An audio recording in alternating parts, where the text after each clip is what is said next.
The controversy surrounding Kevin Hart's Netflix roast continues to divide audiences. Tina Hall is here. She was in a hit movie, One Battle After Another, which is how Lizzo describes stairs.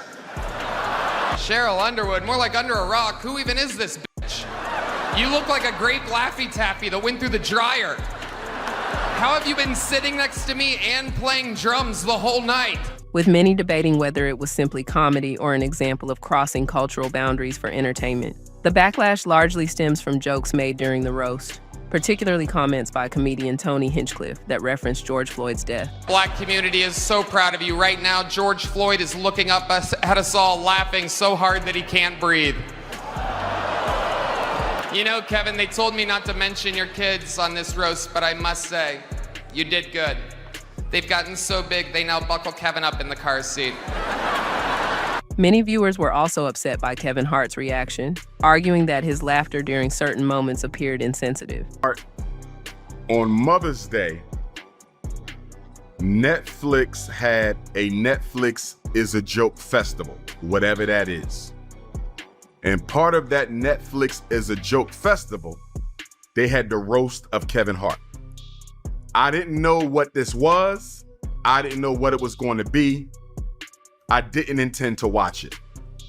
And then all of a sudden, the day after Mother's Day, my phone started blowing up.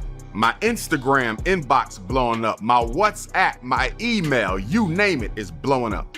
My Patreon is blowing up. I see a clip of a white comedian making a joke of George Floyd's death.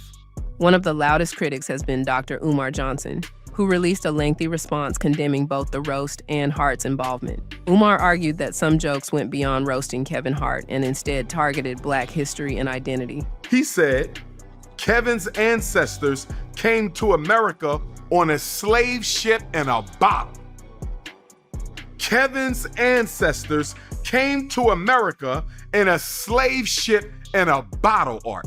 Obviously talking about him being small, but you making fun of our enslavement, the greatest crime in human history, even validated as such by the United Nations last month. Are you kidding?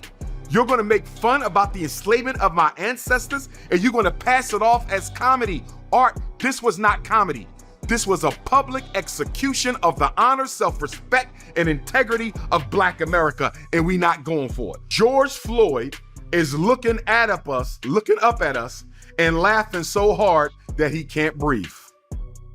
You making jokes about Black people who were murdered by police? That's funny? That's comedy? And let me say this to all the coons, Art, because guess what the coons was saying on my Instagram yesterday? You don't understand risque comedy. Nah, house nigga. I understand risque comedy. But what I'm telling you, I don't care what kind of comedy it is, you're not going to disrespect Black people because Art, what they're trying to do is bring back the minstrel show. What was the minstrel show, Art? Back from 1830 to 1930. From the Nat Turner War until the heyday of the Marcus Garvey movement, our greatest Black movement of modern history, white people would dress up in blackface, Art, and they would play ridiculous, stereotypical Black characters. Zip Coon, the Pickaninny, the Mammy, Uncle Tom, the Laughing Sambo, and they made us look like complete animals and morons. And why did they do it, Art? The minstrel shows, which was the most popular form of entertainment in America at that time, were done to do what? Justify the mistreatment of Blacks, justify the lynching of Blacks, justify the slavery of Blacks. And guess what, Art? They're trying to do it again. They're trying to bring back the minstrel show, with the only difference being now, Art, instead of painting their white faces Black, they just gonna laugh in our Black faces. He specifically criticized remarks comparing Hart's ancestors' experience with slavery to punchlines, saying that such topics should not be treated as comedy. Kevin's father was a California raisin, but he wasn't raising anybody. His dad was addicted to crack, and he abandoned him but I guess that's better than being there for the filming of Jumanji 3. I'm telling you, Art, if I didn't see it myself, if I didn't see this myself, you couldn't have told me that these were the jokes that came out of white people's mouths on international television while we were sitting right in front of their face. Dr. Umar also accused Netflix of profiting from harmful stereotypes, suggesting that the platform used Black entertainers to normalize disrespect toward the Black community for the sake of ratings and controversy. Lizzo got up there and played. Lizzo looked nice. Shout out to Lizzo too. Lizzo is a beautiful queen. She looked nice. I thought the sex jokes was excessive. She did tell Pete Davidson she would F him. I didn't appreciate that. Lizzo, don't be playing to no racial stereotypes. They already think Black women are Jezebels. Don't be running around telling these white men you will F them. I need you to represent for Black women.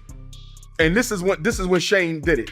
Art, he said, "Nice flute, you fat effing bitch." His exact words are, quote, "Nice flute, you fat effing bitch." Then Pete Davidson called Cheryl Underwood Babadook. Did you see the Babadook movie, Art? The little all-black little creature? He called Cheryl Underwood the Babadook, and he said the reason she has a Daytime Emmy Award, Art, is because nobody can see her at night. The reason Cheryl Underwood has a Daytime Emmy Award is because no one can see her at night. Somebody better tell Netflix. Somebody better tell Netflix that if you ever disrespect our women like this again, we are boycotting Netflix. It won't be no more Netflix. It won't be no more Netflix. In fact, Tyler Perry, start your Black flicks. Tyler Perry, Oprah Winfrey, somebody needs to start Black flicks. We need to get away from Netflix anyway. And you know what's funny? I just renewed my subscription to watch this.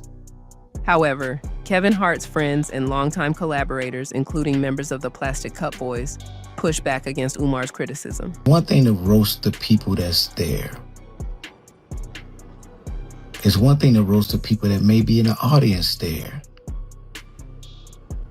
Roasting somebody that, number one, is dead, number two, that's not there. Rather than addressing the roast directly, they questioned Umar's credibility by referencing long-standing criticism surrounding fundraising efforts tied to his proposed school project. Kevin did well in Saudi Arabia because they thought he was the monkey from Aladdin. How is that funny? It ain't funny, Art. It ain't funny. This was not comedy, bro. This was a get back for Drewski portraying Erica Kirk. But I don't have a problem with what Drewski did, Art, because he wasn't vulgar. He didn't call that woman a bitch. He didn't mention Charlie Kirk's name. All he did was imitate her behaviors, Art, for 3 minutes. That's all Drewski did. But white people are so narcissistic, so paranoid, so psychologically entitled that they don't even think a Black comedian has a right to do a skit of a Black woman, of a white woman in whiteface when this white woman clearly supports the anti-Black agenda of this government. You damn right Drewski had a right to do what he did. I'm glad Drewski did what he did. But guess what, Art? These jokes that they did at this Kevin Hart roast, it makes Drewski's Erica Kurt skit look like a picnic, Art. You cannot compare that Drewski skit of Erica Kurt to what they did to Cheryl Underwood. In fact, Art, this should not have been called a roast of Kevin Hart. Meanwhile, Kevin Hart himself has largely remained silent on the controversy. Instead, he celebrated the commercial success of The Roast, which reportedly became one of Netflix's most watched programs during its release period. It's goddamn hard-hitting, relentless jokes with no consequence. It's the concept of a roast. You go hard or you go home. Shouts out to every comedian that came on that stage because they all understood the assignment. The situation has sparked a larger debate about comedy and accountability. Should roasts have limits when discussing sensitive topics involving race and tragedy? Or should comedians have complete freedom to joke about anything? The answer depends on who you ask, but one thing is clear. The conversation surrounding Kevin Hart's roast isn't ending anytime soon.